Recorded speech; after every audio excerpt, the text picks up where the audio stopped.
What's up, everybody? We're on about a minute early. I just want to make sure everybody can hear me okay. We don't want no sound issues like last time.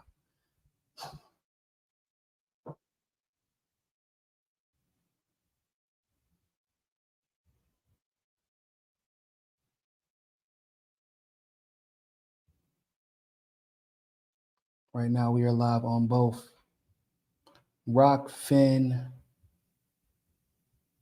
and YouTube.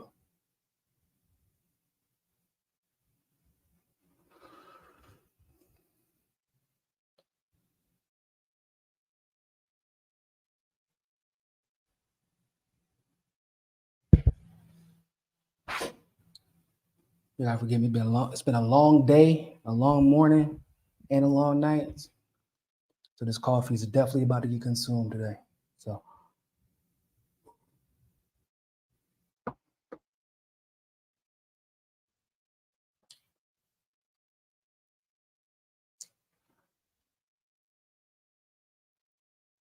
what's good, Ruben?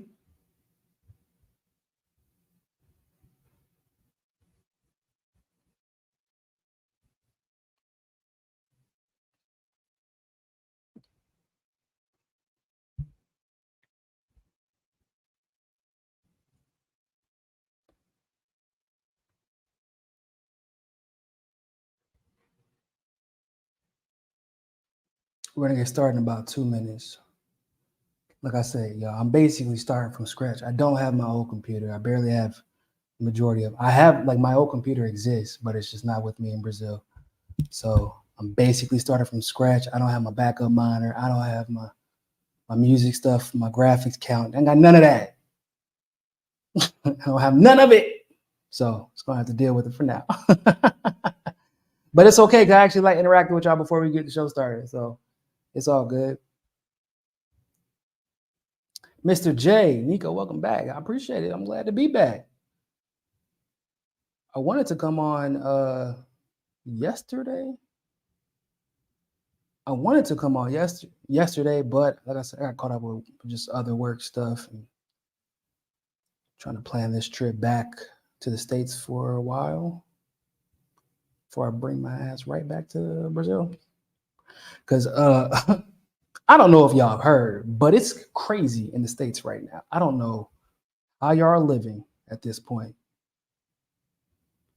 Like when people, I was having a conversation with my homeboy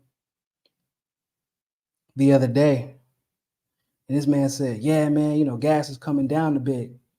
It's only about 420 for premium for 93." I said, "Excuse me? What do you mean it's coming down a bit? Like, what did I miss while I was gone? I don't know how y'all are conducting day-to-day business. I'm not gonna lie to you."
See, I got muted again. See, This is why I got you guys. This is why I got you guys. Let me go ahead and make sure my microphone is on. They did me dirty again. That's weird. I wonder if it had something to do with, no, my mic looks like it's correct. Okay. I wonder if it has something, because what happens is when I go live with Rockfin, it's like something happens and then like it tries to mute my mic. It happened the last time I streamed too, so I don't know what that is. But y'all should be able to hear me now. Let me do my shout out again. Peter said, brand speaks the truth and exposes MSM lies. Of course, the establishment was going to take them down. Yeah, there's a lot of truth to that. There's definitely a lot of truth to that. Iceman said 628 for diesel in California. Hey, hell to the no. Nope, not me. Boy like me would be walking. Just kidding. But I'm usually one of those, because I'm a firm believer that you got to keep it above a half a tank, right? Because your gas tank is like a water jug. So when you get below, it's like bloop, bloop, bloop, bloop. But when you get past the halfway point, it go bloop, bloop, bloop, bloop, bloop. Yeah. I usually keep it at least above a half a tank. But if anything is like, when you get past that $4, $4.20, because my car is premium too. It takes premium. Once you get past that, we putting enough to get to where we's got to go. That's what we put in. Because I'm just waiting for the gas. Well, I'll be out there. I walk my dog. Whenever gas like that, I used to walk my dog by the gas station to see when the gas is about to go down. So then I like run to my car and fill it up. For real.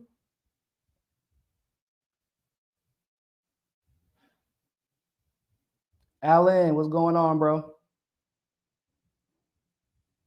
Don't forget, y'all, we're on Rockfin too. We're on Rockfin too. So if you're over there, that's the place where you can tip me, because we ain't monetized on YouTube.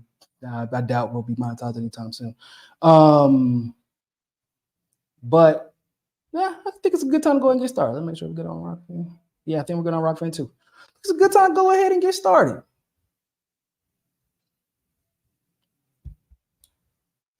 What is going on, everybody? Thank you all so much for tuning into For the People podcast.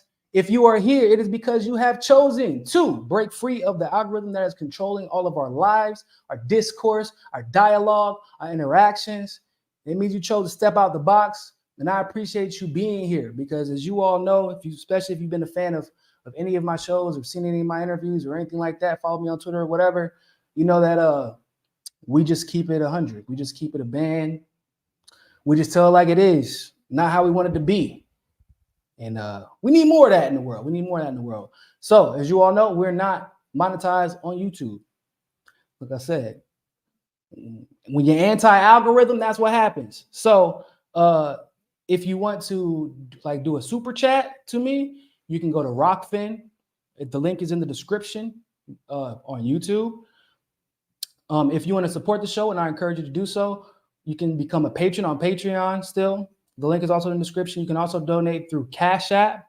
You can also donate to my Bitcoin address. I know a lot of y'all have cryptocurrency, so you can donate to my Bitcoin address. And also, another project that I also am a part of is called Hotspot Media. Some of you may have seen it on Twitter. Some of you, if you follow me on Instagram or TikTok, may have seen it there. But the link is in the description. Basically, a lot of the topics that I'll be covering on my live streams, I'll also do like little 1 to 2 minute videos doing a quick little rundown of the trending topics or breaking news for that day.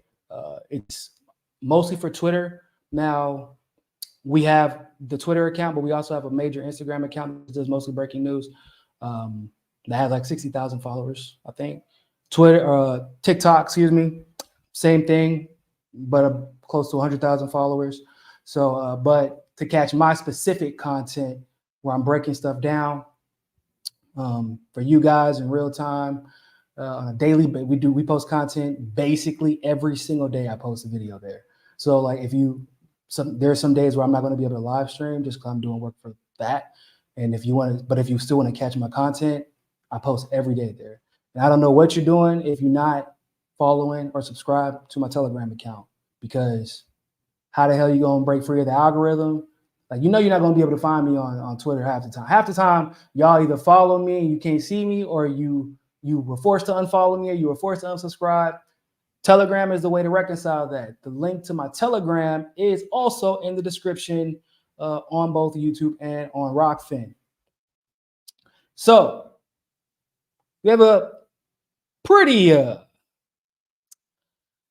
exciting show, because it's like a lot of news that a lot of people would have liked to hear, especially about RFK. But we also, it's also, we got to have a somber conversation about the Russell Brand situation, because I want to discuss both sides of that conversation, because I feel like it hasn't really been fairly discussed. Like, some of it you're gonna like, some of it you're probably not gonna like, but that's okay. That's what we're here for. That's what we talk about. We're also going to talk about this crazy video. Like, we're going to spend a lot of time on it because it's just ridiculous. But Jake went on The Hill Rising with Bree Joy Gray and had this weird meltdown. Like, that's the only way I can think to describe it. And so we're going to talk about that. We're also going to talk about a little bit about the Peter Daou interview. We're going to start off with that Sabby did. And I want to talk about it because, well, one, a lot of y'all have been requesting like my opinion on the interview and if it swayed me one way or the other. But I'm not going to play it. I want you all to go and watch it, because I don't want to take views away from her unnecessarily. Like, it's a pretty big interview. It's important. She has brilliant questions. Sabby did an amazing job with that interview, by the way. I saw some people complaining, saying like she wasn't hard enough, but she presented all the evidence that she had. She let him talk himself to death, literally, damn near. She asked the questions. He answered the questions. When you're doing good journalism, like, there's not much more. And she pushed back when necessary. There's not much more you can ask of a situation like that. And Sabby always keeps it classy. There's more than I can say, for myself most of the time. So I can appreciate that. So if you have not, I would watch the interview, at least part of it, so you can understand what I'm talking about, or go back and watch it after I have this conversation. So for those of you who may not know, even though I'm sure all of you here already know, Cornel West announced that Peter Daou will be his campaign manager. And of course, this was met with a lot of pushback. Like, damn, like, I wasn't even expecting the amount of pushback that Dr. West got from this, because, like I said, I'm a person who does believe in redemption. And I'm also aware that Peter, for the most part, has shown to have turned over a new leaf. That doesn't mean I necessarily agree with everything he says. Doesn't mean that I even support him being in a leadership position. I want to be clear about that. But I do believe in redemption. I don't believe that he's necessarily an evil guy. And the reason I would encourage you all to go watch the interview is because it was extremely enlightening. It was extreme. See, somebody, August said that she tried to revive his image, which actually is not the case. That's not what she interviewed him for. But I don't feel like it revived his image. Like, that's my takeaway. So my takeaway is that if I was supporting Dr. West, because I haven't endorsed any candidate, so I want to be clear about that. But if I had supported Dr. West, I wouldn't have removed my support from West because of that hiring, but I would obviously be wary because of who Peter Daou is and what he's been known to be. But just from like, so I wouldn't really call myself a political insider, but I've worked inside political campaigns at both a presidential level, gubernatorial level, local level. Like, the hiring of Daou, after watching that interview, two things became clear. I felt like there was a little bit of desperation because I don't know if there was somebody managing the campaign before that, but whoever it was clearly like done. Like, they needed to find somebody to get the campaign on the right track so they can start making the moves to get back on ballots in specific states that they had been removed, so that they can start making the rounds from state to state. Like they said, they're still seeking technically the nomination. They have not secured the nomination. I think that they're in the works of finding a VP. Like I said, if you want to salvage the campaign from all the backlash that it's faced over the last week or so, I feel like Jill Stein literally is the answer to that, by the way. And also, my takeaway is that although Peter Daou is not necessarily evil, like I don't think that he's a bad guy, I think that he's a reactionist. He is reactionary as hell. I think that could largely be due to his trauma, right? Because he was. And if you all recall, I actually said during the stream I did, I think it was Friday. I did a stream on Friday where I specifically said Daou grew up in a version of Lebanon that was being pressed by superpowers all over the world, had been infiltrated by rebels who had been placed there from different superpowers like the United States, like Israel and Saudi Arabia. You know, that you know how the region is. We're not silly, especially during that time. We know that the bunch of coups, that's just how, unfortunately, that's just how reality is. And I'm like, and if you come from that type of area, it is very likely that you're going to leave there, even if you are able to make it there, with a lot of trauma. Unfortunately, what we know about trauma is that it generally tends to go until we truly confront that trauma, be it through therapy, shadow work, psychology, shrooms, definitely shrooms, a whole lot of shrooms. Like, even if you do other stuff, make sure you do shrooms too. But until you confront that trauma, it is largely responsible for the decisions you make that you believe that you are making consciously, but you are actually making them unconsciously. There is some consciously driving you, is usually like a combination of anxiety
Sorry about that. We back.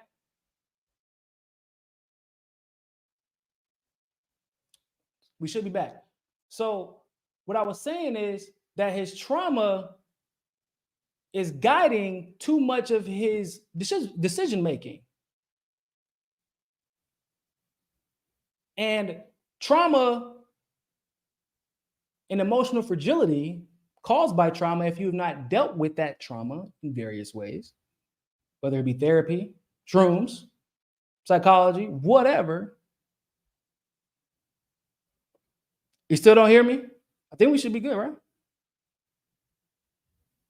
I think we should be good now. Yeah, I got to figure out what keeps causing that, but I gotta figure out what keeps causing it because I'm using StreamYard right now, but I usually don't use StreamYard, but I'm working with what I got. So, but I was saying that like that's not a good mix. Trauma and emotional fragility caused by that trauma in politics is not a good mix, especially with the campaign that's teetering at the moment when it comes to like just keeping it together, keeping the movement unified, and instilling confidence in the people who are considering supporting them or are already supporting.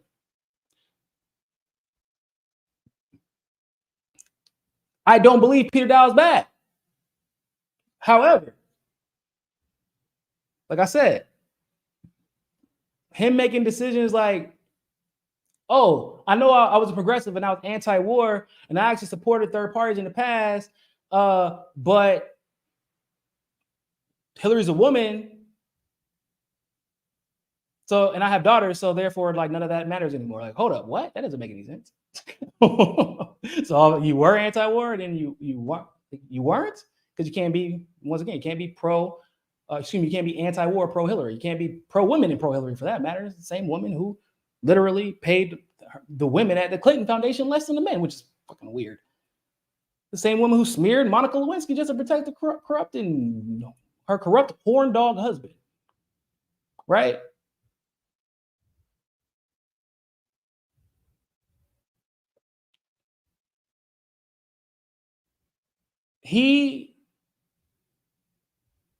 Yes, the job of the campaign manager is to keep the lights on, but that is also somewhat of a minimization of it minimalizes the importance of the decisions that a campaign manager makes. And what that interview told me is that, like, because for example, the IDF situation, he said that he's and which is true actually. He's never actually attacked Palestinians on Twitter so far as we know. What he was defending himself against a conservative, like when he made the comments about the IDF training him. First of all, it was against his will, which I believe because it was Lebanon. He was only defending himself against a Republican who claimed that he knew nothing about military affairs. So, like, you didn't think like that if you're a leftist, you're a progressive. He says, and because he never attacked Palestine on Twitter that so far that I've seen, and no one else has brought it up. So, which means you know how problematic it can be viewed if people think that you are part of the IDF voluntarily, and yet you brought up your training by the IDF specifically to defend yourself against a conservative because you just emotionally felt driven to do so, and you had no foresight. It was extremely short-sighted to think that that was a smart thing to do because obviously the left won't really fuck with you being part of the IDF. Not even the perception of that. But you didn't think of the consequences because you react emotionally because that's what trauma does. And this is a little bit problematic when you consider the fact that, yeah, the campaign manager keeps the lights on. Yes.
We're back. Where there will be attempts to infiltrate your campaign all the time. You're going to be on a campaign where you're attacked all the time, bro.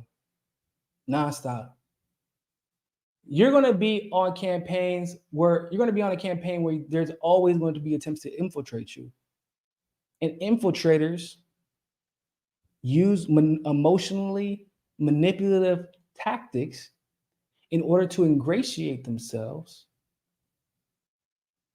with the people that are part of the campaign who hold the most power to make decisions. So, like, I don't think it's, like I said, I'm not in the camp that like, oh, Daou is an infiltrator. Like, I feel like you guys are giving him a little bit too much credit by claiming that he's an infiltrator of some kind. Now, that's where I'm at with it.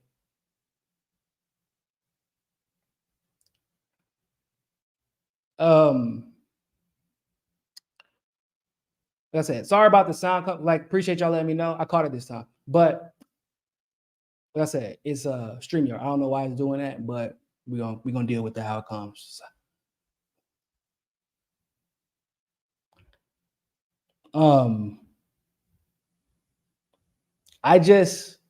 So my verdict is like, is he an infiltrator? I don't believe he's an infiltrator. I think that would mean that he thinks that means he exercises the foresight, logically assesses the terrain, and then would make decisions that require a shrewd nature that I don't believe that he actually has. He's not a shrewd operator. He's an emotional one. And that is the problem. I don't believe that him being an infiltrator is the biggest problem. I believe that him being an emotional reactionary, like that's the problem. If you listen to him ramble during that bro, like I've heard people who are going through like manic episodes that are always like if you ever met somebody who's bipolar, they actually do, like, if you watch his interview, it is very, very like, it almost like mimics exactly how somebody who has like bipolar disorder or some type of personality disorder, borderline personality, that is, if you ask them why they did what they do, they never really answer the question. They just ramble and ramble and ramble and defend themselves and defend themselves and defend themselves. And you're like, well, but hold on. What are you talking about? And then they lie on accident. A lot of the time they're not even lying. And Peter got caught lying. And he genuinely, like, he was like, I don't know what you're talking about. After 2017, I never blamed anybody like a Bernie bro. I thought the Bernie bro thing was sexist and minimized the people of color and the women who supported Bernie. And I never blamed them or Jill or the Green Party for Hillary losing. And there's like a tweet literally of him blaming all of them people in the same tweet. He said, list of people to blame for Hillary's loss. And he lists all those people.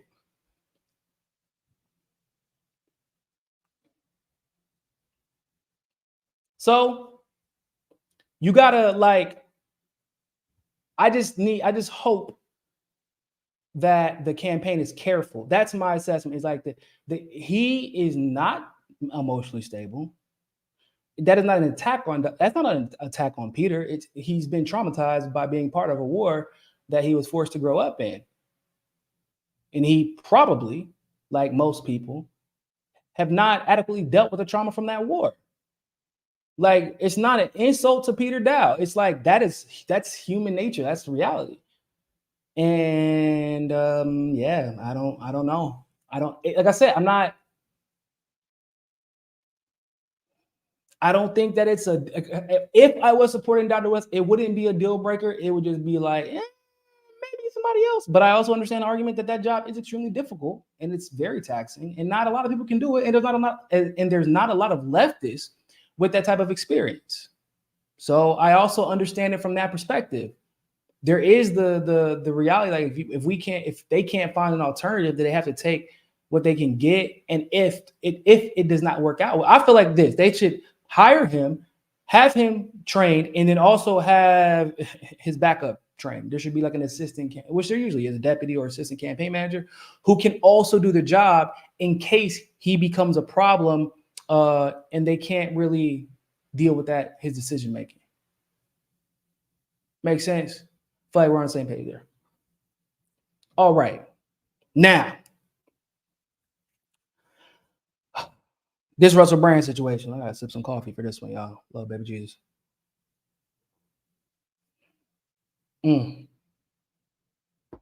Make sure y'all like this video. Make sure y'all share this video. Like I said, if you can't hear me, let me know. Appreciate you. Whew, this Russell Brand situation, y'all. So as y'all know, there was 4 women who came out and alleged Russell Brand sexually assaulted and or raped and or at the bare minimum emotionally abused them. So this is reported through a major media company in the UK. It's like a year-long investigation, and naturally, people have been suspicious of the circumstances of the investigation because of who Russell Brand is. Russell Brand is a person who challenges the establishment very directly, I might add. Russell Brand is a person who has definitely had like a reformation of his brand from being this raunchy comic with a lewd and, like as he put it, promiscuous lifestyle into this person who lives holistically and challenges orthodoxy. The man has over a billion views on YouTube, has over 6.6 million subscribers there. Obviously, he's on Rumble too, huge following there, and on Instagram, huge following there as well. It makes sense that people are skeptical of the intentions of the media and those who accept the allegations as true. So let me get that out the way. It makes 100% sense. That is not the fault of the women who accused him. That is not the fault of the women who are making allegations against him at all. It is the fault of the media, right? Because, for example, when Tara Reid and the numerous other women came out and accused Joe Biden of rape, sexual assault, sexual misconduct, etc. Like, let's start at the top with Tara at the bare minimum. Tara was probably damn near the most credible public allegation of rape or sexual assault that I have seen of a public figure, like, probably ever. Especially because, with the time removed, a lot of the times the information, the details can get lost, and it's hard to, stories get mixed around. They don't tell. Like, Tara had done so much to bring light to this when it happened that it was, and especially given Joe Biden's like well-known history at that time, like Tara put so much effort into making sure it was known that, like, literally she had already gone to the police. She had already told her friends and family. She had already told other staffers. She was fired and has the documents from exactly when she was fired after she told on Joe Biden. Like, the media went on to attack her and her credibility. They, like, the same media that is assumed the allegations against Brand are 100% true and are demanding accountability in various ways. And probably, this is the probably more disturbing part, they're attacking him ad hominem.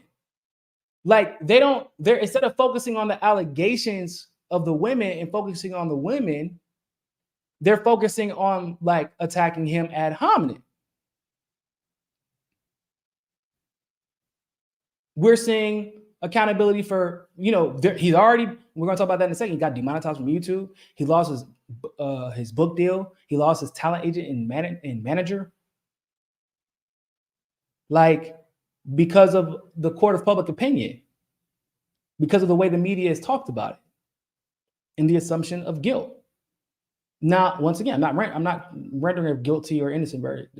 Quite the opposite, and I'm gonna talk about that in a second. But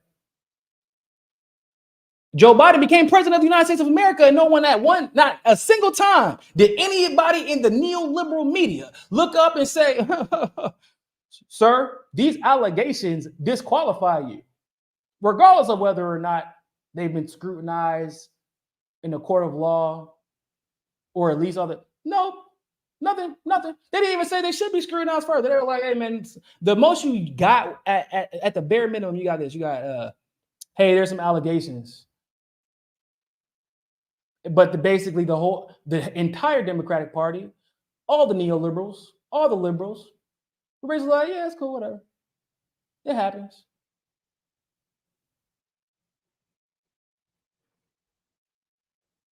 Come on. When we see Ghislaine Maxwell finally get prosecuted, but like nobody on her list gets exposed, like, so those victims don't matter. There shouldn't be accountability for those very powerful men.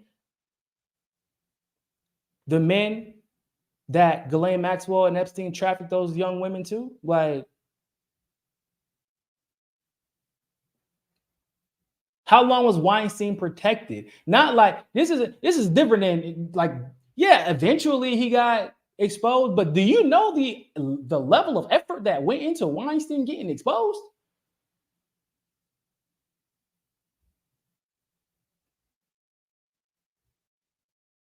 Eventually he got exposed and eventually he was held accountable. But like, how long was he protected? Because the people who accused Weinstein were blacklisted from the media, were attacked in the media. Like Tara Reid. So yeah, people are rightfully, it basically, what it appears to look like is that if you have the right politics, or excuse me, if a woman accuses a man of sexual assault or rape or misconduct, those accusations will be elevated based on the politics of the man they accuse, or based on the politics of the woman who is conducting the accusations, who is levying those accusations. That's basically what it looks like. And that's why I always said, this is why it is very like what the Democratic Party did with the Me Too movement by co-opting it, by actually basically they kicked out the originator of the Me Too movement in the Times Up. Like the people who the women who actually started that were not even allowed at, like, I want to say it was the Oscars. Correct me if I'm wrong, or the Emmys, where Oprah spoke and everybody wore black. I'm sure you all remember that. Like, they weren't even allowed to speak, but everybody was talking about their movement. And I'm like, this is crazy, because now, because what happens is, obviously the Joe Biden situation comes into play. All the sexual assault allegations, Tara Reid situation, sexual assault allegations, the pictures, the many pictures and videos, not like a couple, but like a lot. All that stuff comes out, and the Democratic Party, those who were very active in the Me Too movement, they were like this. They were like, shit, I ain't seen nothing. Wow. Let me get my glasses out. I mean, y'all said Joe Biden did what? I don't remember that. I didn't hear that. And I said that's going to be dangerous for any woman who comes out later and accuses anyone of anything. Because what happens next? They accuse Trump of something, nobody believes it, because y'all didn't give any credibility to the accusations against Biden. So why would anybody do the same with Trump? You get what I'm saying? It's a very slippery slope. But I want to be clear about something, though. I do want to be very, very clear about that. Can two things be true at the same time? Absolutely. Russell Brand there can be a smear campaign. It can be astroturf. It could be. The reason that the allegations are coming out now could be specifically because of who he challenges, the narrative that he challenges, the powerful elites that he is constantly calling out. That's 100% likely. But on the other side of that fence, like Russell Brand wrote how he wrote about how he used to mistreat women. He wrote that he had a misogynist streak. Okay, so I want to be clear about that. And it's very hard for me to believe that a man who was literally a comic, like a lewd comic, like he did dirty, raunchy, British comedy. Most of his jokes, a lot of his jokes being of a sexual nature. A man who struggled with alcoholism, a man who struggled with drug addiction, a man who struggled with self-image issues and control issues. Like, it's very hard for me to believe that like he's never committed sexual assault at all, period, ever in life. Like, I doubt that. Like, I just that not because of Russell Brand, but because like that doesn't make any sense. He would be the only famous as hell white guy that at one point worked for mainstream media that is also a comedian that did lewd and dirty jokes all the time and also had a drug addiction problem. Like, he would be the only one of those in history that never committed sexual assault or something close to it. Get what I'm saying? Like, I don't believe that the allegations should be dismissed out of hand. Yeah, it's suspect. The allegations, the timing of them are suspect. The reactions to the allegation by the media, by big tech companies, by the talent agency, by the media company that he once worked for, like the reactions, yeah, absolutely suspect, 100%. But I'm not going to be one of those people who be like, nah, I don't believe the allegations at all, because like super rich, wealthy, powerful white guy with a lot of money and drug addiction problems before he's a reformed man. I do believe in redemption. I don't believe somebody should pay their entire lives for making a mistake. I don't believe in that. But like, that's something that he has to deal with himself and his conscience. And hopefully if he has I'm not saying that he's guilty, but I mean, I'm not saying he's guilty in this situation, but what I am saying is that has he likely engaged in some type of manipulative behavior, sexual misconduct? Probably. Like, the odds are that it's more likely than not. Like, I've never seen a drug addict who with a bunch of money and a bunch of problems is just an angel who treats women like goddesses, right? So it is what it is.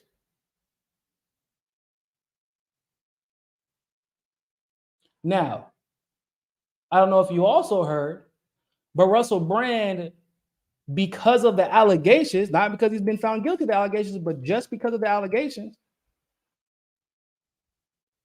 has been completely demonetized on YouTube.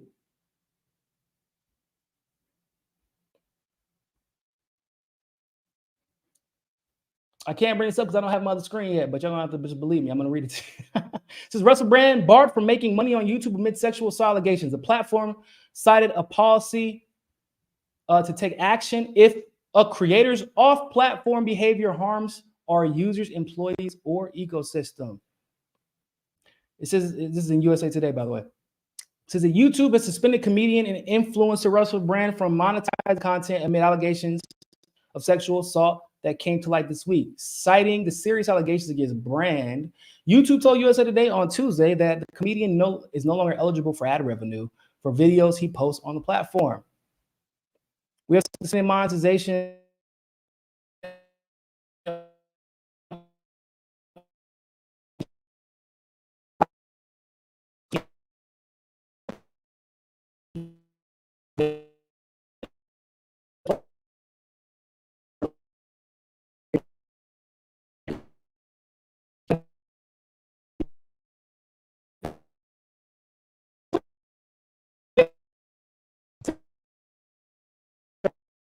what they said, like separate this Brand situation, because I don't know how to take that.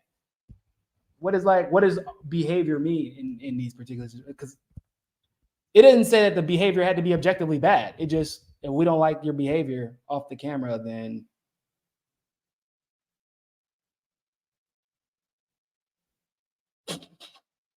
like that's not okay. I don't think that that's fine.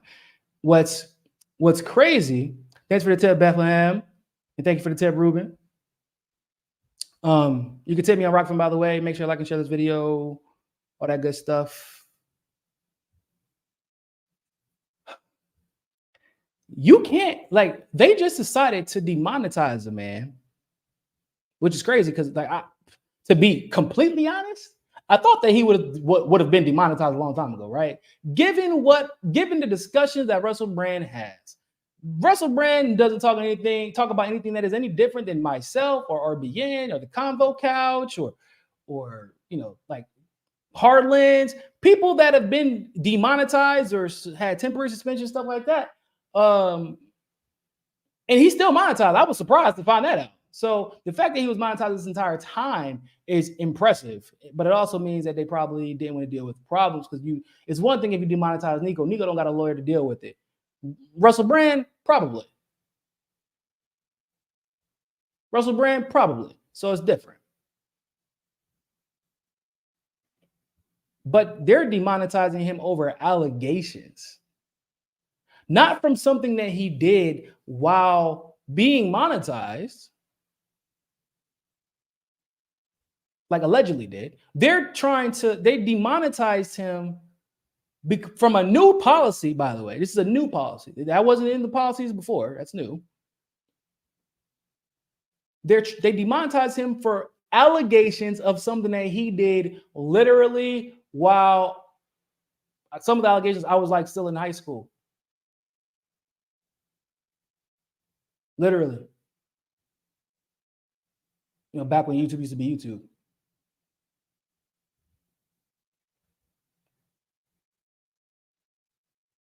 That is like, do you see that type of reaction from YouTube?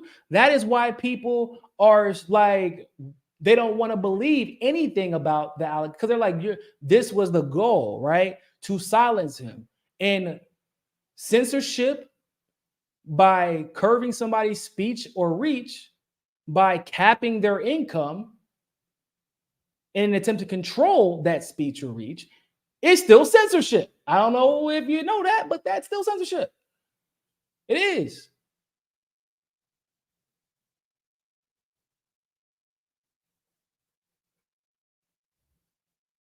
Hell, I mean, that's borderline fascism. They have no, like, what's crazy is like, there's like the investigation, like, I'm not going to dismiss anything that they said, but like at this juncture, it's still hearsay. Like even the text message doesn't even, like, no one's confirmed whether or not that the messaging exchange on Instagram is actually them. No one's actually confirmed that. It's an allegation that it is true. But it's still an allegation nonetheless. And since when can you just decide we don't like your behavior? What behavior? Something that you might have did 5-10 years ago, like potentially, maybe. We didn't even catch you in the act of doing it. You didn't post about it. Like, so are you gonna delete all of Richard Pryor's videos because of the jokes that he told? You gonna delete all those videos off of YouTube? You get on, like, are you gonna retro? No, they probably won't. I was gonna say, are you gonna retroactively remove Joe Biden's videos because of the allegations from? No. Joe Biden's still gonna have his little Joe Biden 2024 campaign page.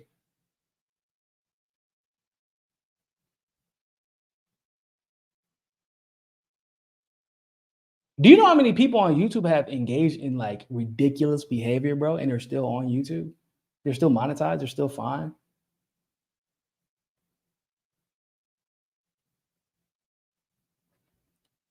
Once again, in addition to the YouTube, like in addition to YouTube demonetizing him, he also lost his book deal. He lost his talent agent. He lost his manager. He's also being now further investigated by another company.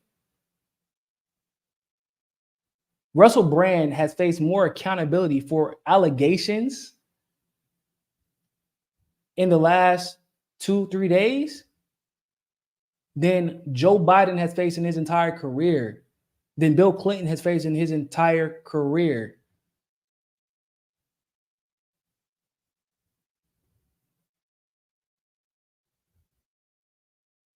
And it's not even a court of public opinion anymore. Like they can say that, oh, it's because his rhetoric, because they've been doing ad hominem attacks on Russell Brand forever. So they can't be like, oh, it could hurt the platform. Like we think that he's just his rhetoric is just bad and his ideas are bad, and like y'all been saying that. It's not new for y'all to say that specifically.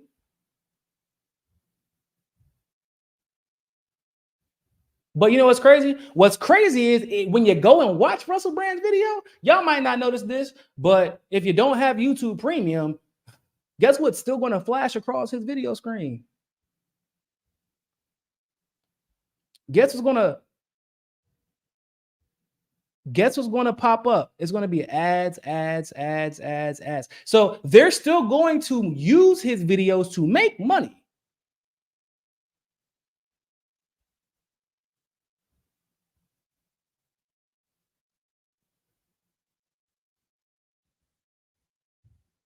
They're still going to use his videos to make money, bro. However, he's not going to get paid for it. Not that he needs the money. I'm sure he's fine. But considering like they're trying to destroy the man's career, like it could be a problem.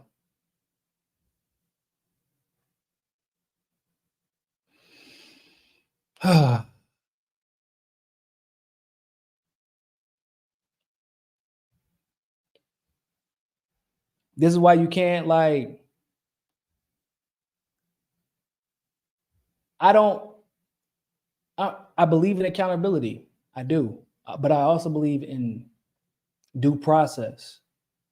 I believe in the process of discovery. And I also obviously, above all else, believe in consistency. And the reality of the situation is the liberal media has not been consistent.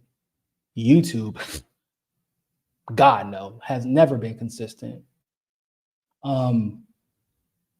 Accountability for the elite or not, like, because whenever this I'm going to mention this and then we're going to move on, but I brought this up on Twitter. I said, because somebody was like, how are you just going to deny that? I said, well, I never said the allegations weren't true. I was very clear.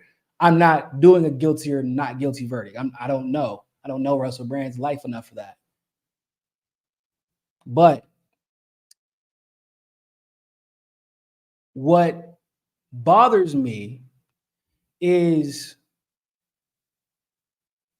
how there's so much accountability for people like Russell Brand. How much power does Russell Brand have to affect somebody else's life with a pen and paper, with a signature, right? Is he a president? No.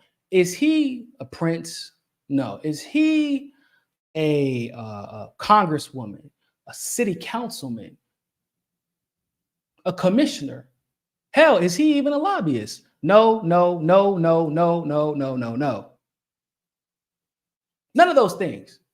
And yet, and still, this mainstream media publication decided to invest an inordinate amount of resources, not into figuring out whether or not Tara Reid's claims were true or not into figuring out how many women have sexually. They didn't reach out to the hundreds of women, because that's what they said. They reached out to hundreds of women. They didn't reach out to hundreds of women to figure out the veracity or lack thereof of the accusations against Joe Biden.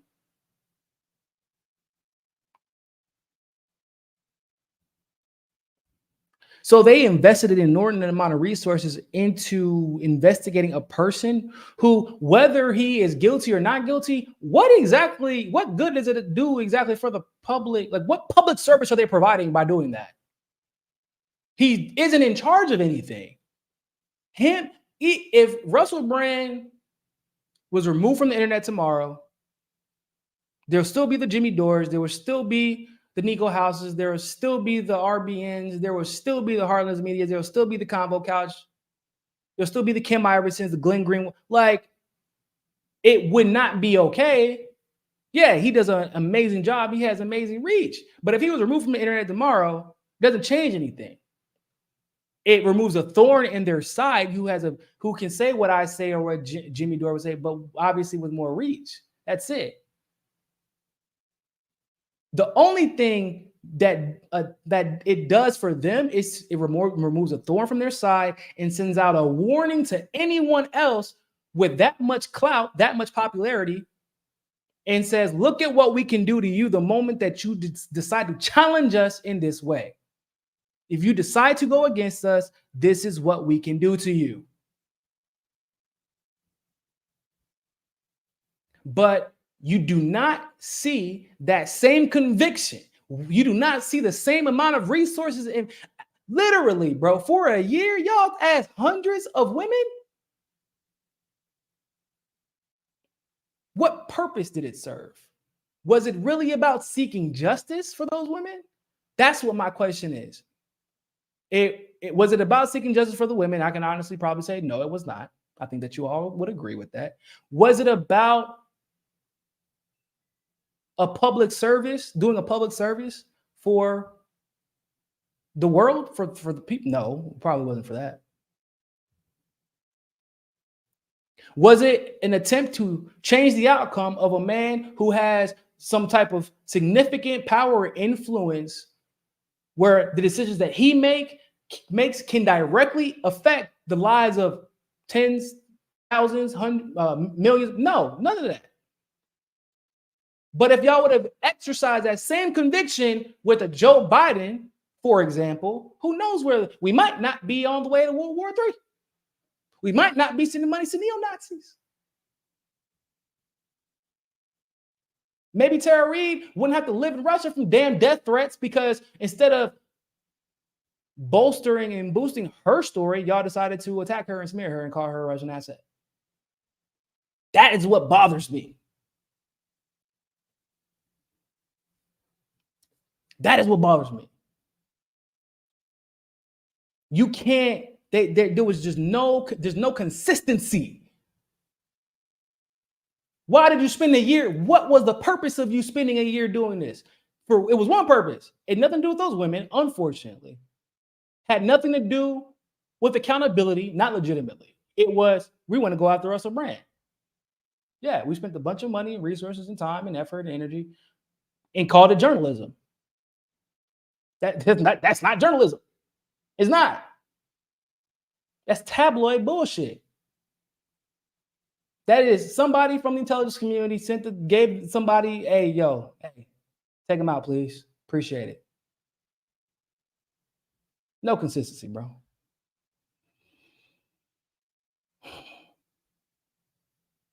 All right. Moving on. And by the way, I just want to make it clear, Russell Brand claimed innocence, so that's important. He said that he even though he has treated women bad in the past, that he is never engaged in any illegal behavior. So just want to finish up with that. I want to move on to something a little bit lighthearted real quick. Let me see if I can pull this up without having a bunch of trouble.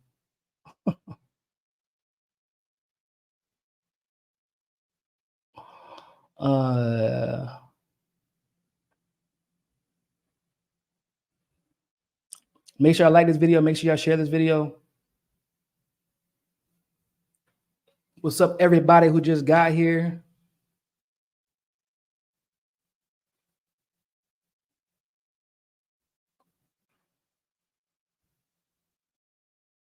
Let's have a conversation. Hey, really quick, I'm gonna play a part of this video. Y'all let me know if you can hear it. You know, we've been having sound issues. So. About strategy, Jimmy said that we were taking money from the CIA and Nancy Pelosi. Can y'all hear that?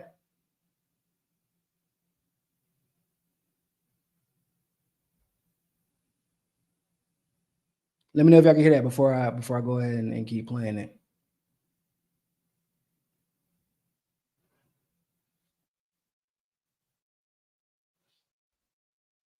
Yep. I just saw somebody say this effing guy, so I'm assuming that y'all can't hear it. All right. Hold on. So the rest of the interview is not all that important, but Cenk Uygur goes on. Y'all know Cenk from TYT. He goes on Rising, and somehow, as always, the conversation devolves into whether or not Jimmy is the reason that Cenk and Jimmy are fighting, or if Cenk was the reason that Jimmy and Cenk are fighting. And Bree, very calmly, with a lot of class, is like, yo, at a certain point, you gotta like just put your petty shit to the side. Like, what's right is right, what's truthful is truthful. And if it is more about the movement than it is about your ego, then you put that ego over here for a bit and work with who you have to work with on specific issues in order to make some tangible gains. Of course, Cenk wasn't having that shit. Cenk just lost goddamn mind. So we're going to play this clip because I definitely want to lighten the mood because this is hilarious. All right, go ahead. I told you in the beginning, I said, well, that's interesting. Let's have a conversation about strategy. And the minute I said, let's have a conversation about strategy, Jimmy said that we were taking money from the CIA and Nancy Pelosi. You just mentioned David Sirota. He also attacked David Sirota. He also attacked Amy Goodman from Democracy Now! and insinuated she was working with the CIA. So then I thought, well, no, I'm not going to work with a lunatic who thinks that Amy Goodman might be working with the CIA. And second of all, I didn't start the fight. This lunatic comes in frothing at the mouth. I'm being funded by CIA and Nancy Pelosi. How are you supposed to have a rational conversation with an absolute lunatic like that? And then you guys think we started it? Are you insane? I didn't say you started it. I don't care about the personalities. Cenk, you're talking about personalities. I'm talking about issues. All I know is that David Sirota supported Force the Vote. I had him on my podcast talking about it many times. That's not true. Yes, he did. No, and he continues to be an advocate that I value and respect a great deal. And he is able, as a mature person, to tease away his personal feelings about human beings that he might share an idea with or a strategy with, and the underlying strategy. And I really do hope that we see more of that on the left and less of a focus on who it is that's delivering a certain kind of a message. Bro, that is night and day. They're like reactions. First of all, what's my guy's name over here? I think his name is Billy or something like that. What's his name? I don't know his name, but it's one of the most stereotypical names for a guy who looks like that I can possibly think of, and I can't remember it. But this man's face right now is hilarious. He's like, bro, this man is crazy. He's looking like, bro, I don't know how Bree's talking to this man so calmly. Bree look like she's fed up with it. Look at her face. Especially if you're right, Cenk, and it's going to require. She just looked tired of his shit. Cenk sounds like he's lost his damn mind. He's literally, matter of fact, I'm gonna let united and powerful independent media force. Yeah, his name is Robbie. See, I know it's one of them generic names. See, y'all got me. Appreciate y'all. In order to actually ever get a progressive into office. Thank you so much for joining us today and talking through some of these tough issues. No problem. And you guys are funded by the CIA. But I'm sure you won't take offense at that. So just be cool. Be cool. Let's agree on policies. But you're obviously, Brianna had bought her house, has a Mercedes and a Rolls Royce, all funded by Hillary Clinton and the CIA. But it's cool. It's cool. Let's stay friends. About the only thing Brianna has convinced me of on this show is that there is, in fact, more dysfunction on the left than on the right. And today is a good example of that. Thank you very much, Cenk. That, unfortunately, is true. And Cenk would know that that's true, considering that he's literally held water for both teams. That boy don't know whose team he playing for. He like John Travolta. But yeah, so that shit. This man goes on. First of all, he calls Jimmy a lunatic for accusing him of being funded by the CIA. And actually, if I'm not mistaken, that's not what Jimmy said. And somebody can correct me if I'm wrong. He didn't say like, oh, you're fun, like the CIA gives you money, like right here, Cenk Uygur.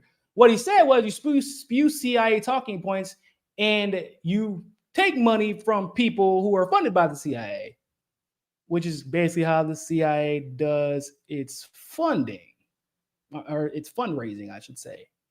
People don't just get checks from, unless your name is Jeff Bezos, you don't just get a check from the CIA. Come on. But he calls Jimmy a lunatic and then proceeds to act like a lunatic. That's what's like Cenk's total and complete lack of self-awareness is mind-boggling. And Bree's ability to put up with it is impressive because I could never. Like, I would laugh. I wouldn't like react crazy, but I would laugh like Robbie. Like, I'd be like, this motherfucker lost his mind. Like, hey, but I do want to say something. Like, David Sirota did support Forced to Vote. He wasn't necessarily for attacking the Democrats who were not forcing the vote, but he did support it. So Bree is right about that. It was just that he supported it in a different way than maybe myself, Jimmy did. He didn't want any real accountability, is basically what I'm saying. Like, but he did. And when Jimmy has held David Sirota accountable, it is because David Sirota is being ideologically inconsistent. That it seems to be a pattern. Cenk does not understand, like, when you are ideologically inconsistent, but pretending that you are, it is okay for people to hold you accountable. When my friends fuck up and I'm like, hey, bro, that acting out of character, I don't say, yeah, no, actually I do say that. I'm like, hey, bro, you tripping. Like, you acting out of character. Because I expect more out of him. I have a level of respect for him that I might not have from anybody else. Of course, if you're acting out of character, I'm going to let you know because I'm a good friend. That's what good friends do. Whenever I disagree with Cornel West, same thing. Disagree with him, let him know how I felt about it. Doesn't mean I don't like him as a man. Doesn't mean I don't respect him as a human. Just means that I would appreciate some ideological inconsistency, or some ideological consistency. Because it's hard to attract people to your ideas when your ideas don't match this moral compass that you created for yourself publicly, right? I think, especially when we're talking about a movement. And what Bree is trying to explain to him is that you can say, like, your beef with Jimmy in various personalities, but obviously in this particular case, Jimmy, your beef with him seems to supersede any needs of the movement, any of the needs of the movement. Because for Forced to Vote, TYT really had they're in a sense, they're kind of like an AOC and the Squad. The Squad actually had the ability to force Pelosi to bring to a vote universal health care, or make sure that she never served as the Speaker of the House ever again. They had that power right then and there. TYT obviously has a level of influence amongst the Squad in Democrats because, you know, they're terrified of people like Jimmy now. So they run the Ryan Grimms of the world. They run to the Crystal Balls of the world. And they definitely, almost always, without hesitation, run to Cenk and TYT.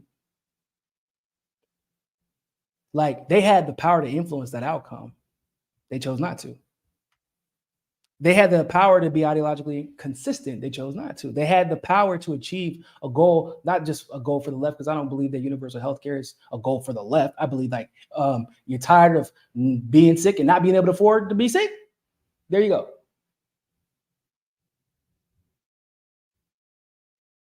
And I agree with Brie. How many times have y'all heard me say, yeah, I don't really like this person, but like, this is, you know, objectively true, whatever it may be. Just like, so I can like people and disagree with them, I can dislike people and agree with something they said on principle, with a policy they advocate for on principle. Like, I know humans are very complex. Humans are very complex. I know it's complicated for people like Jane, but that maybe because I have a true north. Maybe because I have an ideological true north, and some people don't. Maybe because you have ideological true norths that you can have. I can sit with somebody who is a conservative across from me, have a conversation. I mean, I've had conversations with my conservative friends that when you like, and it never actually gets heated, believe it or not, which is funny. But like, we're vehemently disagreeing. And we'll kick back and have a beer after and talk about something completely different, like sports, where we probably agree on 100%.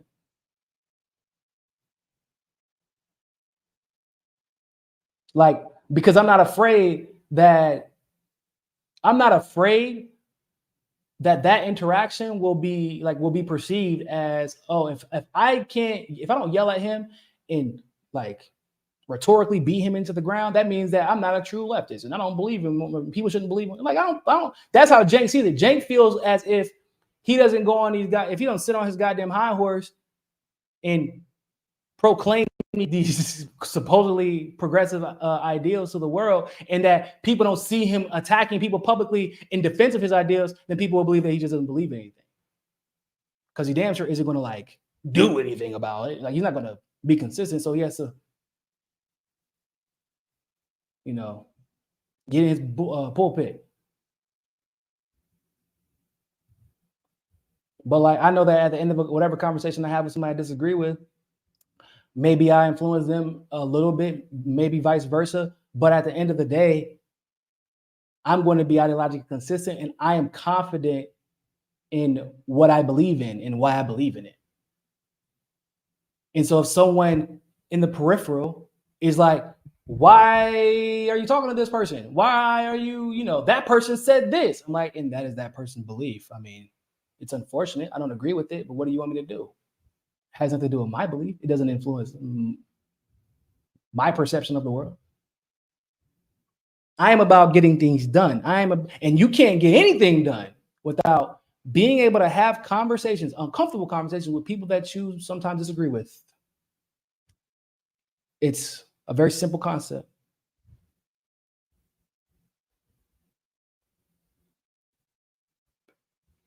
I don't know what's so like in this beef with Cenk and Jimmy. Like, let's be clear about that. Cenk and them started that. Like, that was all TYT shit. That was TYT getting jealous of Jimmy because Jimmy separated from TYT and somehow got more famous. It's not like he changed what he said. Like, he was still like, he was with TYT saying this stuff that he's saying now, but then he left. Like, he made it public that he was leaving TYT officially, and bro blew up even more, which I don't know how it's possible, but I guess people were saying, well, shit, if you like fuck TYT, then that's crazy. Some people follow Jimmy just because they hated TYT. They said, man, I hate TYT so much, I'm gonna follow this guy. Woo!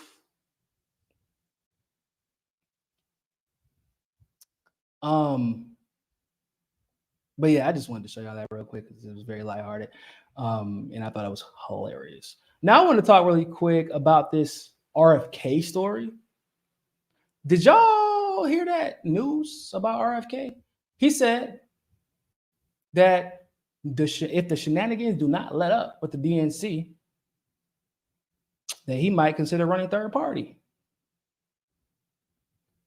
Well, what he said was we might have to look for alternatives, which obviously is code for he might have to run third party. So this is interesting to me. So first of all, let's go ahead and get into the shenanigans part. Some of you may know what's going on. Some of you may not know what's going on because you don't follow RFK, but the DNC is corrupt. Whoo, shit. A lot of y'all may not have known that. That's crazy news. Surprise, surprise. Don't faint. Now that's huge to hear. But yes, they're corrupt. But to be fair, this level of corruption is actually kind of crazy because it's just being done so well in advance, and it is clearly in favor of Joe Biden. Like, they're threatening to take states delegates away. So it's gone beyond a Bernie Sanders or his voters being cheated, right? Or a Tulsi Gabbard and her voters being cheated. It's gone beyond candidate voter. It is now reached a level of we will hold state Democratic parties and state delegates accountable if you don't do what we say in order to get Biden elected. So the DNC has changed their rules to make it so that South Carolina is the first state of the primary. Now, if you remember, that sounds a little bit off because it is off. Iowa caucus is supposed to be like the first primary. New Hampshire is like the first primary state where people are voting in person or with like at the vote in the voter booth. So they changed it so that South Carolina is before both the Iowa caucus and before New Hampshire. They also changed it so that the Iowa caucus is no longer a caucus. It will be 100% mail-in.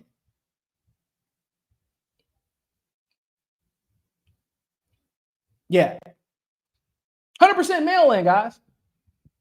Because what could go wrong? Do y'all remember the last Iowa caucus, bro? Like, that shit was hellacious. Fiorella from the Convo Couch, Fiorella Isabel, literally just by happenstance, because she just happened to be there, just catches cheating in real time. Just catches it. And then all of a sudden, all these videos come out because people were cheating while other observers were there in person. Pessoalmente. In person. And they're like, yeah, man, so we're going to do all mail-in. What? So in addition to that, they have it so that New Hampshire is and New Hampshire takes being the first state in the to vote in the primary very, very, very seriously, guys. So seriously that it's in their constitution that it has to happen. That if they wanted to change this, it would take a constitutional amendment that would have to be approved of by the other party in the state. Which, by the way, the Republican Party is they have the majority in the House of New Hampshire, and it's a Republican governor. Like New Hampshire's like, not only do we not want to do this because it's in our constitution, and like the fuck, no, we don't want to just. You can't just decide to change literally 100. I think it's over 100 years of this tradition. They take voting first so incredibly seriously that in the far north of New Hampshire, where the first votes are being cast, like they have literally news. We went there, y'all. I don't know if y'all remember, but we went there. Me and the Convo Couch to cover the first votes being cast. It is the law that if you are 18 and older, you have to vote in person, or they will come. They have a dude whose job it is to hunt your ass down if you are not accounted for when it's on the vote. It's like that. But even if they wanted to acquiesce to the whims of the Democratic Party, they can't do it legally because they would have to get it. They would have to go introduce a bill in their state legislature and have Republicans agree to completely restructure their process as well, because the Republicans and the Democrats vote on the same day. And they're like, bro, we can't do that.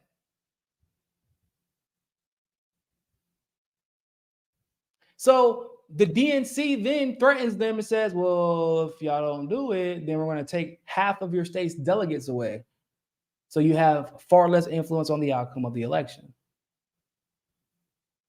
Also, delegates are responsible for other things too. So, but that's like the biggest takeaway. Oh, but it gets better. If they do hold that primary and then the candidate decides to put their name on the ballot, because you have to apply to do so. So if they hold the primary anyway, and the candidate puts their name on the ballot, that candidate will lose all of their delegates, any delegate they won in New Hampshire.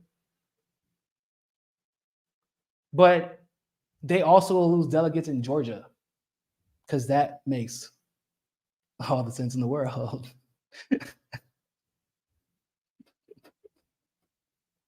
Oh, but it gets better.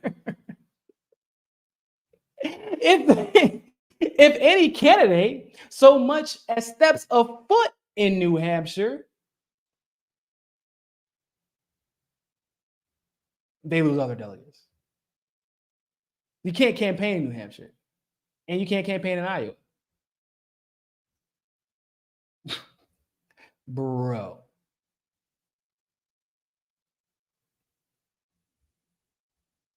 Hey, this Democratic primary, right? Did we expect anything less? What more could you want? Are you not entertained? This is literally what we expect from the Democratic Party at this point. But what makes it even funnier, it's not funny, but it's funny because we expected this. What makes it funny is the fact that people like the whole triangulation of it all. At first, it was we're not going to do shit. We don't even care because we know the outcome is guaranteed for Joe Biden. It's fine. We're good. They weren't going to mess with. Remember, they were basically saying that there was not going to be a Democratic primary, that it wasn't going to be an issue. We're not making any changes. It's not going to be a big deal. And then, Biden is Biden. So historically low approval ratings. But Bidenomics is definitely working for everybody, which is why everybody hates him. But in addition to that, obviously RFK is rising in popularity. And if anybody comes on the stream talking about, what about Marianne Williamson? I'm gonna ban you. Don't play. Like, y'all know goddamn well Marianne Williamson ain't about to do nothing. But so they decided all of a sudden that they were going to make this massive. They went from we're not going to touch anything. This primary is already wrapped up. Biden's going to be the nominee. We're not stressing at all. To let's fundamentally change the way we've done the primary, and like let's make the biggest changes to our primary in like 100 years to protect Joe Biden. The reason that they're the reason that they're moving South Carolina to the number one spot for the primary is because that's right. You guessed it. That's the first state that Joe Biden won after that embarrassing Jim Clyburn endorsement. Lord baby Jesus. I bet he hung those tap dancing shoes right in his closet. Probably got them dipped in gold or some shit. Boy, he tap danced for Jim Crow, goddamn Joe. Woo, way to sell your state out, Jim Clyburn. That's crazy. Anyway, that's the first state that he won. And more importantly, the other states like New Hampshire, Iowa, I want to say Nevada as well, if I'm not mistaken. Not like Joe Biden lost those states, but he didn't just lose. In New Hampshire, he lost to Bernie, Buttigieg, Klobuchar, and Warren. And in Iowa, he lost to Bernie, Buttigieg, and Warren. In Nevada, I think he only lost to Bernie, if I'm not mistaken. So he did not just lose to when candidates have the ability to go and campaign in those states, and even though he was the favorite to win the primary, they smoked his ass. And it would be really embarrassing if another popular candidate who just so happens to have a last name that probably would be associated with political royalty goes in and is campaigning effectively in New Hampshire, because he's really popular in New Hampshire, and campaigns effectively in Iowa and Nevada. It would be a shame if they were talking about how easy and wrapped up and we're all on the same page. There's not going to be a problem. And then he goes in, RFK Jr., against all odds and beats the president of the United States in New Hampshire and beats the president of the United States in Iowa and Nevada. That would be awkward. I think that a lot of people would agree. It would be awkward for the Democratic Party.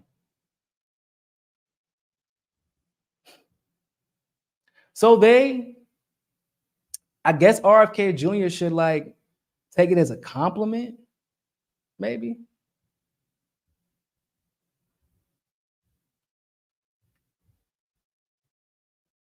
Right? Do y'all think that? I thought you should take it as a compliment.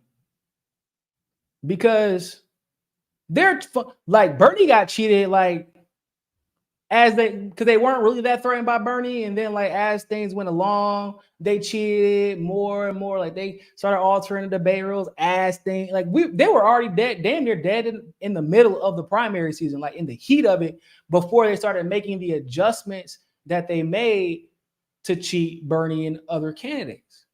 But with RFK Jr., they're fundamentally changing. They're doing it by the book, technically speaking. They're actually adjusting their charter. They're doing it so that they can't be sued. They're making it legal for them to not, for people to not be able to be Biden, basically, is what they're doing.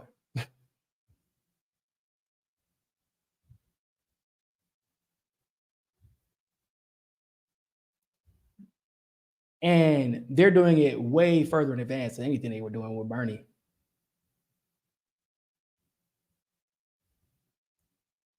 Like they said, we're not even waiting for super delegates to affect the outcome of a damn thing. We're literally going to, you can't campaign. We're not doing this. We're not playing this game with you, RFK. That's crazy. We can't. First of all, we don't have a democracy. So like, I feel like it's obvious. One of those things that's obvious, but you have to say it. We don't have a democracy. You can't pick your candidate.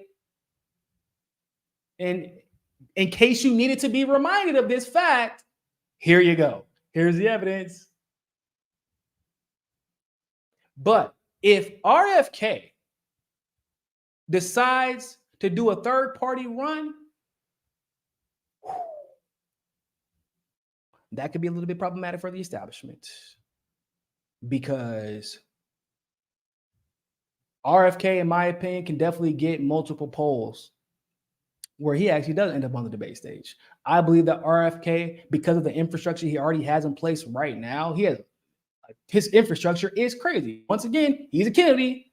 It's kind of how it goes. He could. I'm gonna put it like this. You know how they always be like, oh man, like this X candidate is a spoiler candidate. X candidate could cause this person to win. This might be the one time, if he runs independent, this might be the one time where they might be right. They might be right. RFK could probably get 15% of the total votes by himself as an independent. He's that popular. And more so, not only is he that popular, but that many people hate the Democratic Party. That many people despise Joe Biden. That many people are just tired of it. They're exhausted of the status quo, bro. Like tired of it. We're tired of it. And once again, just statistically speaking, there are almost more independents in the country than anything else. Just statistically speaking. Now you have obviously some in Libertarians, some Green Party, some in the Socialist Party, but either way, like the Green Party and the Libertarian Party, I think the Libertarian Party is in a lot of states still, but I just don't believe that anyone else I don't believe that anyone else has the infrastructure, because this isn't like Cornel West. This is his first time running. He's never been a politician. He's never been in the spotlight to this degree and then obviously like we're having conversations about whether or not he made the right campaign manager decision, because like he didn't have the network previously to put an infrastructure together that could just hit the ground running. It's not his fault. You know, he's rolling with the punches. Cool. But that's not RFK.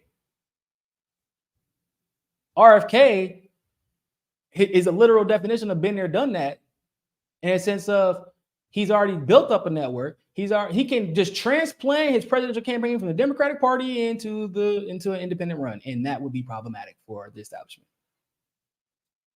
because he could end up on the debate stage. He could expose the hell out of Joe Biden. He could expose the hell out of Donald Trump. If we being real, everybody remembers Operation Warp Speed.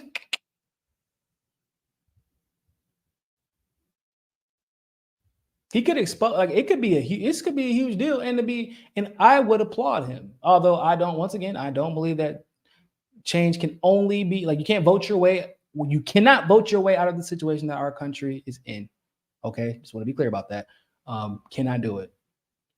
But can we have like Bernie? The one thing that we lament about Bernie is that other than selling us out after taking hundreds of millions of dollars from poor people who needed it, and could have been spending that money on like living and surviving, and then spending it on a guy who was feckless and wouldn't actually fight for us. Like, you know, other than that, the one thing we lament about Bernie is that when he was cheated and we were cheated, what did he do? He did not a goddamn thing. He pretended like it didn't happen. Basically, that's what happened. Pretending that we should forget about it because Trump is the biggest threat to our democracy. One of the things that we loved about Tulsi is that she called out the cheating. But those two qualities, though, excuse me, the two qualities that RFK has from shared from both of them is that he has the infrastructure of Bernie's campaign, but more name recognition. But he has the fight that Tulsi displayed while she was running. And outside of obviously his life, which we hope it never comes to that, but he's a Canadian, so we always got to keep it realistic. But like outside of his life, which I'm sure he's already weighed and measured that situation, he has nothing to lose. He don't care. What are you gonna do? Threaten his career? Clearly, he doesn't need politics for his career to thrive, for him to survive, for him to be successful, for him to be well known. Like, there's nothing y'all gonna smear him. You're gonna call him a conspiracy theorist. Like, what does he have to lose? Not a damn thing. So yeah, I believe that if he runs third party, it could be a problem for the establishment. And we need that. We need to see, I would love to see, if at all possible, it'd be very, very difficult, but if Cornel West and RFK Jr. could get on the debate stage with Trump and Biden, that'd be a beautiful thing to see. Because Cornel West could challenge RFK Jr. on his horrible Israel-Palestine policy. But RFK Jr. could challenge Cornel West on his horrible stance on mandates and kissing Fauci's ass. Oh, Lord. And they both could challenge Trump and Biden on various policy, various foreign policy decisions, corporatism, you name it. They both have something they can add. And for the first time in a long time, I mean, it actually feels like there's actually a possibility that they could end up on the debate stage together. Like that, a third party candidate, even if it's just one of them, I'll take it. It feels like if RFK goes independent, he could genuinely end up on the debate stage. So I would like to see that. For our last video, by the way, make sure y'all like this video. Make sure y'all share.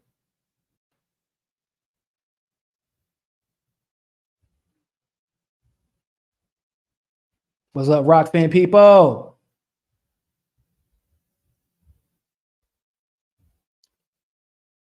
Y'all know this man Sneako, bro. He's such a freaking weirdo.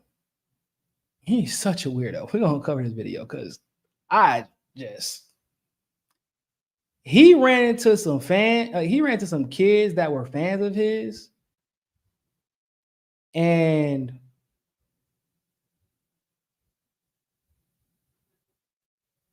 I'm gonna pull it up. But he ran into some kids that were fans of his, and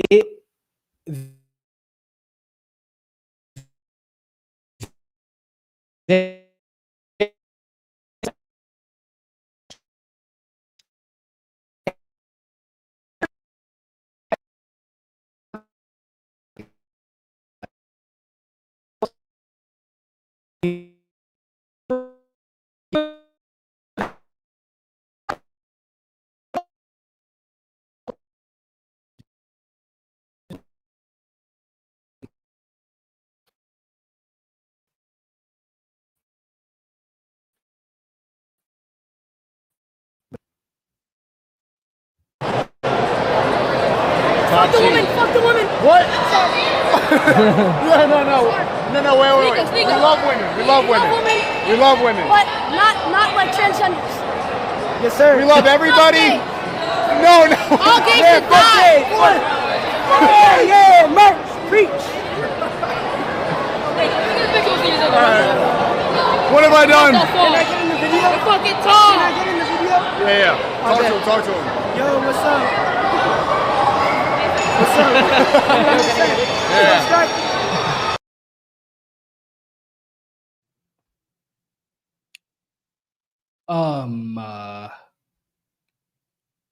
Bruh. What was that? What was that? Man literally said the kid just screamed like I would. Hey y'all, if y'all are a fan of me and like y'all literally start saying shit like that, bro, don't come find me in public, please don't do that, because that was crazy. And like he tried. I'm not gonna repeat what they said because literally I don't want to get banned from YouTube, but I can't repeat what he said because like I'm gonna get banned from YouTube. And he gets called out for this on Twitter. And he effectively said at first he was trying to like playing it off. He was like, okay, well, you know, boys will be boys. Da, da, da, da. But of course, as it began, the algorithm pick up and people start criticizing him, saying like, this is your audience. And it's true. You got to take some culpability because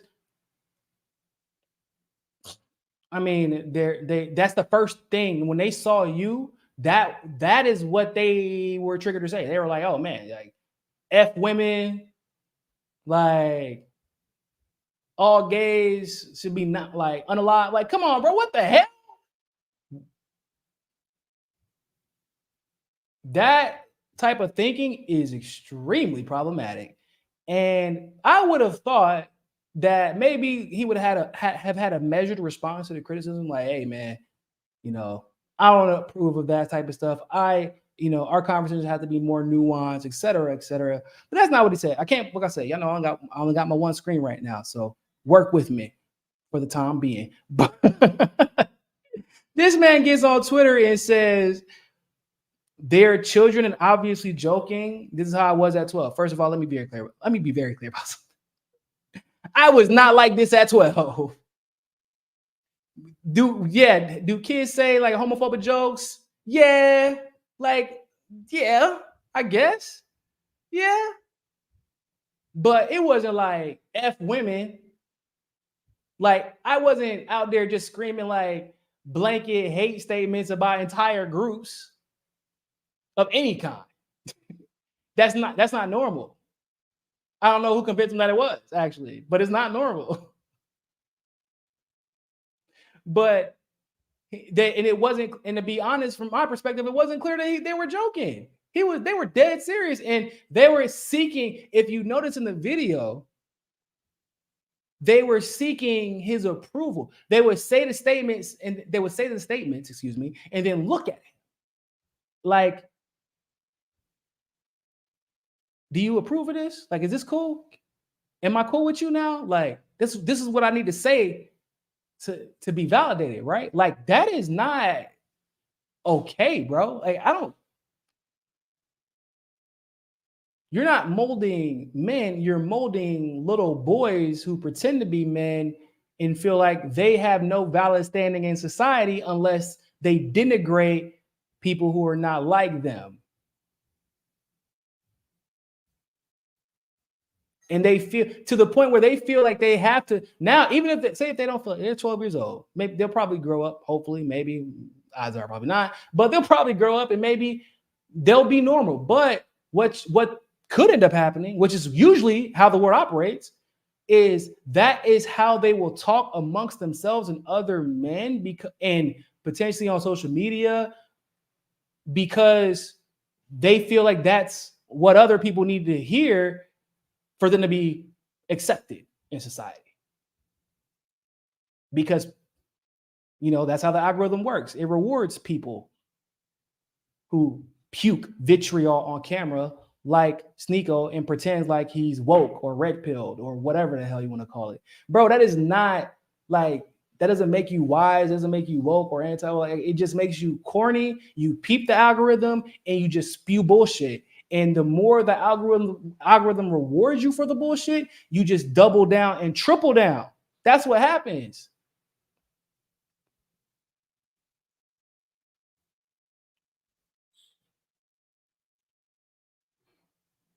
Then he says, but if it sounds, referring back to the video, Sneako says, but if it sounds egregious to you, blame the rainbow flags in their classroom. I need to be clear about something. I don't know. I'm sure that maybe is a rainbow flag somewhere in somebody's classroom. But like, I know in the classrooms for my nieces and nephews, that's not the case.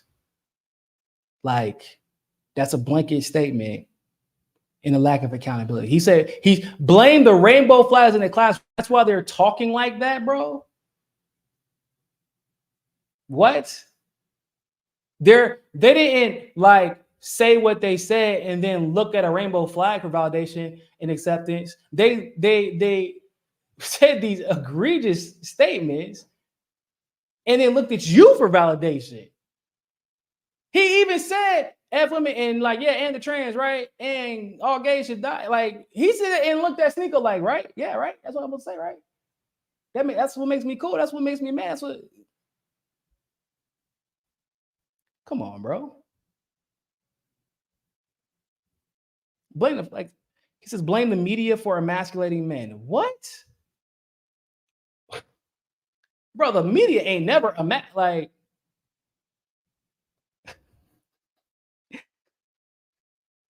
I'm just, hey, my man, I have a question for you, genuinely speaking. Has the media ever emasculated you? Does the media, like, if you are a man or what somebody like Sneako will refer to as an alpha male, have you ever let media emasculate you? Also, I don't know what the hell that has to do with 12-year-olds. But I am a grown man. The media can say and do, however, like, no one, I always say, like, y'all weren't saying that like when Michael Jackson was popping with the rhinestone gloves. Y'all weren't saying that when James Brown was popping. Y'all weren't saying that when Prince was popping or Aerosmith or Kiss. Bro, we seen our parents' pictures. Y'all can't keep pretending like we ain't see those pictures. We seen them in the photo albums. And now they're on IG and Facebook. Getting the parents love taking the picture of their old pictures and posting on Facebook for everybody. We've seen it. But I have never and ever looked at something in the media and be like, huh, I should imitate that. I will allow the media to emasculate me.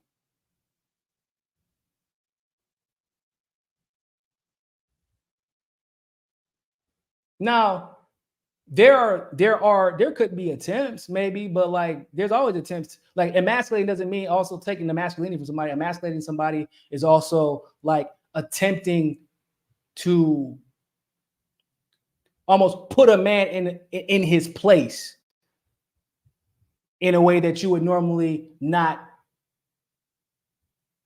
do to a man. Like, you see, so when talking about black men, for example, there's always claims and a lot of those in person are true, where you'll see it's like what do you call it, buck breaking or something like that, where you see somebody in a workplace environment constantly pushing down, attacking, criticizing. I mean, I've seen this over and over again. Like, it's at this point just kind of normal. And they always test them in what we affectionately refer to as testing someone's gangster to see how they will respond. Like, that is a form of emasculation that I have seen over and over again. But like, the media putting a gay person in front of a man isn't going to change how that man feels about himself, unless he is not the man that he portrays himself to be, and he is not secure within his masculinity. Apparently, unless you're Sneako, or the people that he hangs around, because Lord, baby Jesus. And he said, it's your fault for forcing an obvious agenda. Like, do I believe that there's like agendas? Yeah, I do believe that. I do believe that there's agendas in general. I do believe that there is an agenda to remove people of their identity, to make them, I believe that there is an agenda to make people less confident in who they are.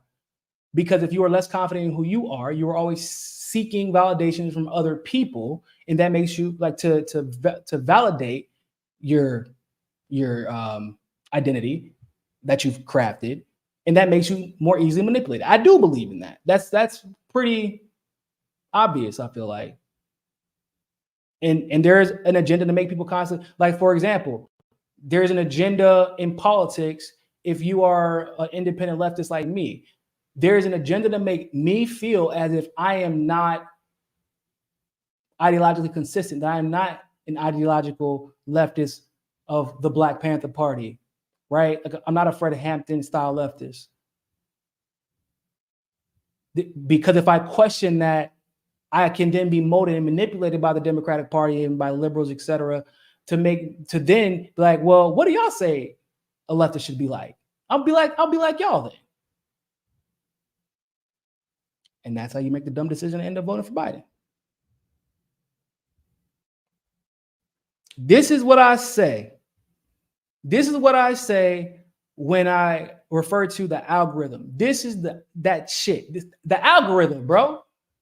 Literally, he actually had like a kind of a sane response in person with those kids. He was like, yeah, man, no, like chill. We love everybody. Like, relax. He realized like this is kind of crazy. Like, but the moment he got on Twitter, bro, the algorithm. Now I have to defend these actions by this kid in the very specific way that they support. I have to defend the way that these kids somehow receive my message. Why? Because the algorithm dictates it. Can't show no weakness. Because what should have been said was, nah, these kids shouldn't be talking like this. It's not okay. And that's not how I meant. There's more. He could literally have said, there's more nuance to my, I don't believe it because it's Sneako, but he could have been like, there's more nuance to my message than that. That's not how kids should be taking it. Honestly, my content isn't for kids, so they shouldn't even be watching it. My content is for men, for adults. And so I can see how it can get misconstrued by kids who don't understand the nuances of being a man or a woman or an adult in this world, like something to that effect. Obviously, that may be too nuanced for him to say, but instead, he just goes full tilt and he's like, nah, fuck that, like, defends it.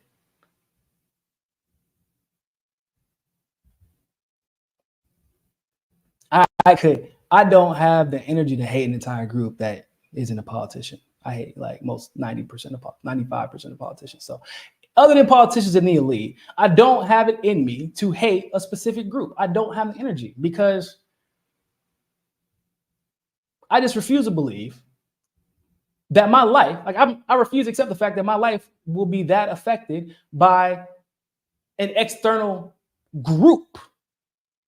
Like there are groups that I might have issues with for various reasons. Like I said, growing up, I've had, for example, I dated a Korean girl and her parents did not like me because they were Korean and I was Black. And that was it. Like, so I'm gonna hate all Koreans because of a stereotype? No. Why? I don't have the energy for that. Like, that didn't, in that particular case, it didn't change whether or not that girl liked me. So like, why would I care? You when you give energy to that type of shit, when you let like your hate for entire groups control your life, you just become paranoid. You sound insane to me. It is like you are escaping accountability and you're putting power and control in the hands of somebody else. Like the power and control over your life in the hands of somebody else is effectively what you're doing.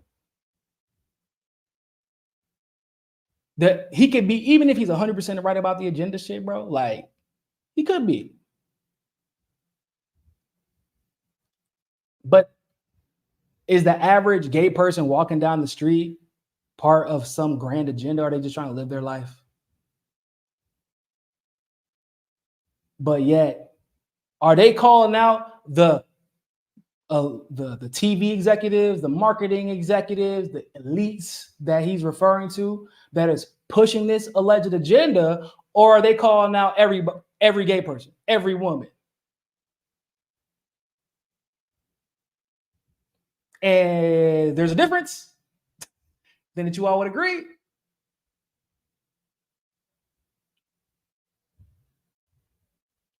There's a difference, bro.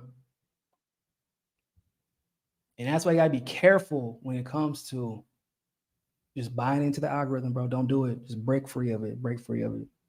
So appreciate you guys sticking around. It's gonna be it for today. I'm going to do my best to stream tomorrow too.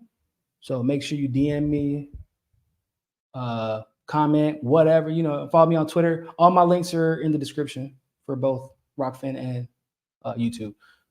Instagram, Twitter, whatever, TikTok, all that. Once again, you can support the show by becoming a patron or by becoming a premium member on Rockfin, because we are not monetized on YouTube, as you all well know.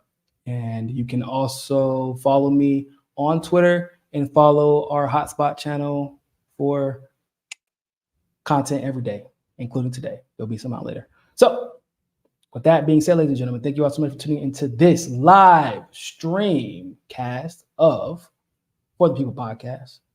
And always remember, more than anything else, find your balance. Peace.